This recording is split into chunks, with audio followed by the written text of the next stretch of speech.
Ya, kalian semangat karena ini udah siang ya. Oke, kalau ibu bilang SMK, kalian bisa. Kemudian kalau ibu bilang SMK, hebat. Kemudian SMK bisa hebat. Paham ya? Kita mulai ya. SMK bisa. SMK hebat. SMK bisa hebat. Terima kasih. Jadi menambah semangat kita di siang hari ini. Oke, sebelum dimulai, ketua kelas tolong dipimpin doanya ya. Siap, Pram, doa mulai. Bismillahirrahmanirrahim. Memberi salam. Assalamualaikum warahmatullahi wabarakatuh. Waalaikumsalam warahmatullahi wabarakatuh. Bu absen. Hari ini yang tidak masuk ada berapa? Ibu satu. Tidak. Kenapa? Sakit. Ada suratnya tidak? Ada. Sakitnya sudah berapa lama? Satu. Kita ingat materi sebelumnya. Untuk pertemuan yang lalu, kira-kira kalian ingat nggak? Materi sebelumnya tentang apa? Saya Bu, SPP. Ya, apa?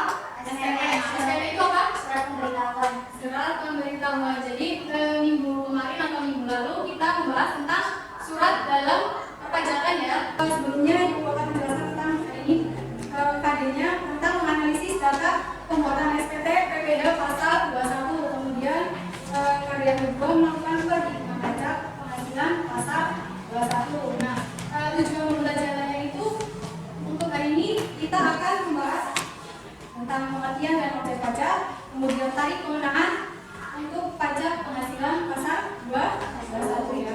Kemudian kita bisa menganalisis tata cara perhitungan PPh-nya dan kita nanti belajar gimana menghitung pajak penghasilan. Oke, sekarang kita ke materi. Dari belakang kelihatan ya? Kelihatan. Sekarang kita ke pajak penghasilan pasal 21. Nah, definisinya itu pajak atas penghasilan berupa gaji, upah, honorarium, tunjangan, dan pembayaran lain yang diterima atau diperoleh wajib pajak orang pribadi dalam negeri sehubungan dengan pekerjaan atau jabatan, jasa, dan kegiatan. Nah, jadi sekiranya yang punya pekerjaan atau yang punya penghasilan maupun penghasilan tetap maupun tidak tetap ya. Misalnya kalau tetap berarti kan itu sudah menjadi pegawai tetap. Kalau misalkan pegawai lepas itu berarti penghasilannya ketika mereka melakukan pekerjaan. Kemudian, nah di sini ada memotong PPh pasal 21. Yang pertama itu pemberi kerja yang terdiri dari orang pribadi atau badan ya. Jadi yang memberi kerja itu yang memotong PPh pasal 21 seperti misalnya ada sebuah perusahaan mempekerjakan karyawannya, nah itu berarti yang punya perusahaan itu pemberi kerja ya. Kemudian yang kedua ada bendaharawan pemerintah baik pusat maupun daerah. Jadi yang jadi bendaharawan misalnya yang ada di sekolah. Di sekolah kan pasti ada bendahara ya. Itu termasuk memotong pajak penghasilan. Kemudian yang kedua adalah pensiun atau badan lain. Kemudian yang selanjutnya perusahaan dan bentuk usaha tetap. Kemudian ada yayasan dan penyelenggara kegiatan. Jadi misalnya ada kegiatan seminar atau apapun ya. Biasanya kan itu nanti ada uang sakunya ya. Nah itu juga dikenakan pajak. Itu termasuk memotong. Kemudian selanjutnya ada penerima penghasilan yang dipotong pajak penghasilan pasal 21. Yang pertama ada pegawai tetap. Nah tadi Ibu sudah jelaskan ya. Kalau pegawai tetap berarti seseorang yang mempunyai pekerjaan dan memperoleh penghasilan secara berkala. Jadi tiap bulan itu penghasilannya ada. Jadi mempunyai penghasilan. Kemudian ada penerima pensiun. Kemudian ada hari tua atau jaminan hari tua, penerima honorarium, penerima upah atau tenaga ahli seperti pengacara, advokat, dan yang lainnya. Kemudian ada penerima penghasilan yang tidak dipotong PPh pasal 21. Ada pejabat perwakilan diplomatik dan yang lainnya. Kemudian pejabat perwakilan organisasi internasional yang ditetapkan oleh keputusan menteri. Kemudian ada komponen. Nah, kita ke perhitungan PPN-nya. Jadi ada beberapa komponen yang harus kalian tahu. Yang pertama itu penghasilan bruto. Jadi kalau penghasilan bruto itu berarti belum dikurangi lain-lain ya. Jadi ada beberapa pengurang dari gajinya. Penghasilan bruto itu semua pendapatan yang diterima seperti gaji, bonus, THR atau non pensiun. Jadi penghasilan selain gaji bisa kalian dapat bonus atau kalian dapat lemburan. Nah itu maksudnya penghasilan bruto. Kemudian ada PTKP atau pendapatan tidak kena pajak, yaitu pengurangan yang berdasarkan jumlah tanggungan keluarga. Jadi PTKP ini berbeda-beda ya. Yang keluarga misalnya keluarga puput. Keluarga puput itu misalnya tanggungannya ada 2, kemudian keluarga Mai tanggungannya itu PTKP. Nah PTKP ini sebagai wajib pajak dalam negeri dalam menghitung penghasilan pajak yang menjadi objek pajak penghasilan yang harus dibayar wajib pajak. Nah ini ada PTKP yang diatur Undang-Undang 28 ya. Kalau ini mulai berlakunya pada tanggal 1 Januari 2016. Jadi yang terbaru ini masih menggunakan tahun 2016, yaitu PPKP diri sendiri atau wajib pajak orang pribadi itu sebesar 55 juta per tahun. Kemudian tambahan wajib pajak kawin. Ini kalau misalkan si wajib pajak sudah menikah, itu ada tambahan 4,5 juta. Kemudian tambahan istri bekerja. Jadi kalau misalkan istrinya sama-sama bekerja itu ada tambahan 50 juta. Kemudian tambahan tanggungan.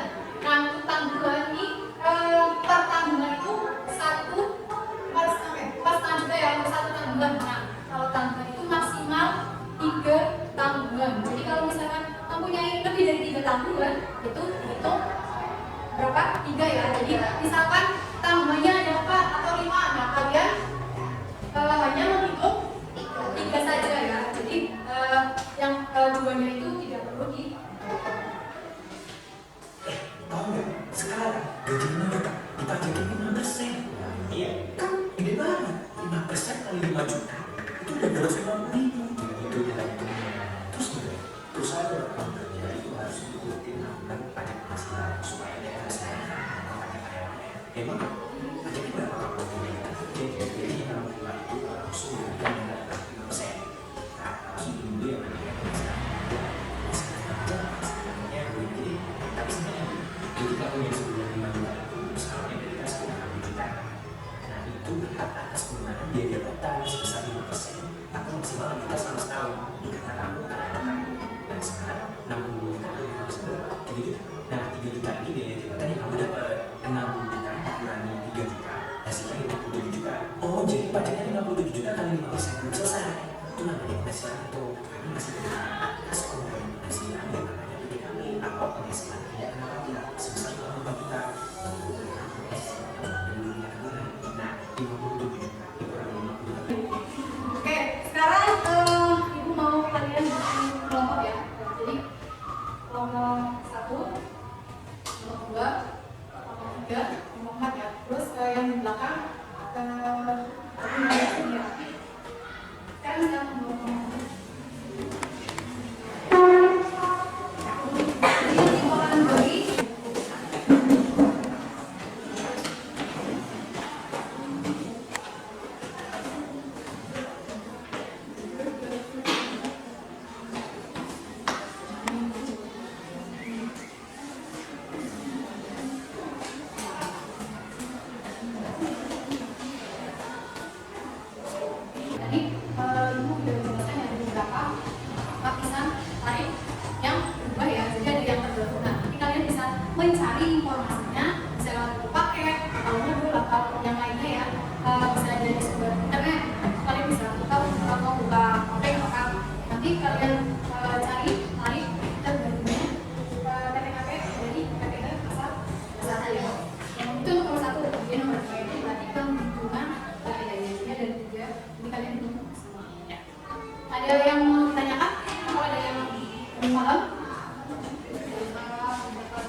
tadi diketahui sudah menikah dan mempunyai anak satu.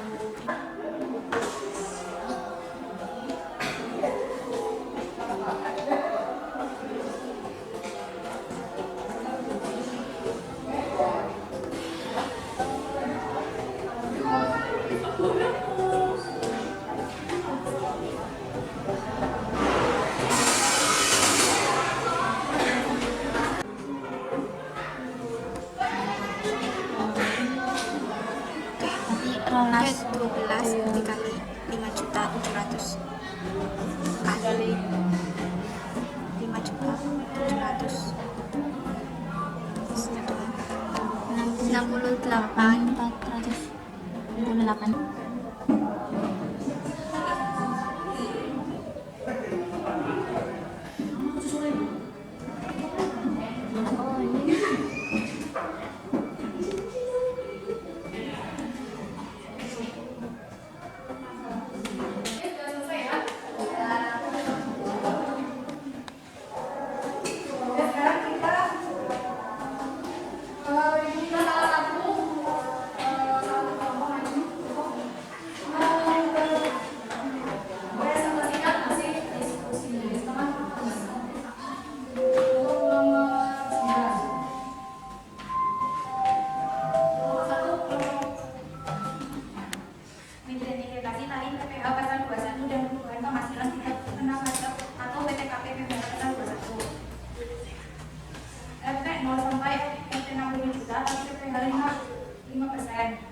RP 60 juta sampai RP 250 juta tarif PPh 15%. RP 250 juta sampai RP 500 juta tarif PPh 25%. RP 500 juta sampai 5 miliar tarif PPh 30%.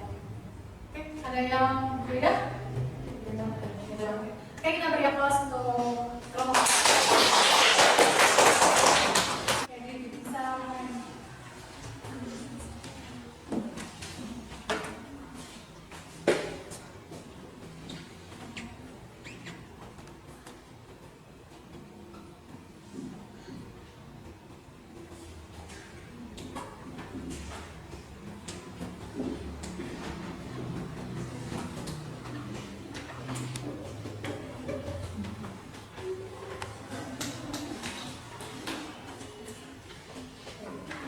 nomor 2 ya, ini ada kasus atau ini pada tahun 2018 bekerja sebagai pegawai tetap Bpjs Ketenagakerjaan dengan menerima gaji sebesar 6 juta, jadi gajinya 6 juta, kemudian ada kekurangan yaitu jabatan. Maka dari 6 juta berarti 300, kemudian diperoleh bentuk per bulannya sebesar 5.700.000, kemudian kita cari bentuk per tahun 12 dikali 5.700.000 sebesar 68.400.000. Kita bermain quiz ya. Oke, kita mulai.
Lanjut untuk ke materi selanjutnya ya. Oke, nanti yang masih belum paham bisa melakukan baca materinya. Yang sudah, kita lanjut ke materi selanjutnya.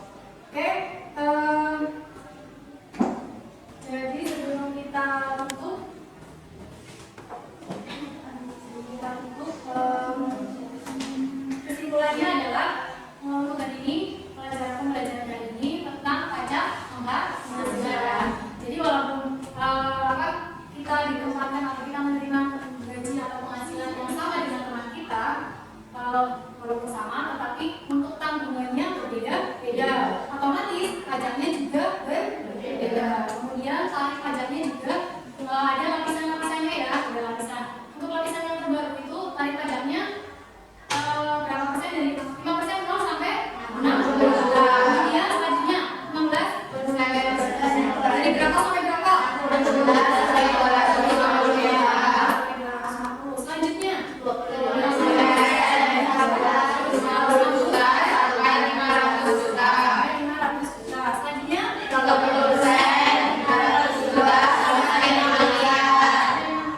Terakhir 35%. Jadi untuk tarif pajak yang terbaru ini sampai 35% ya. Nah itu nominalnya lebih dari 5 miliar ya. 35%. Jadi itu kesimpulannya. Untuk perencanaan tindak lanjutnya nanti yang masih belum paham nanti bisa tadi ya mengulang kembali atau nanti ibu pasti soal-soal untuk pemilihannya dan yang sudah paham nanti materi selanjutnya. Untuk materi selanjutnya kita akan membahas tentang surat pemberitahuan SKT masa ya, surat pemberitahuan masa PPR pasal 21. Untuk materi selanjutnya nanti untuk materi kalian bisa cari di atau nanti ibu kasih link atau share materinya. Jadi kalian bisa mempelajari terlebih dahulu. Oke, untuk pembelajaran hari ini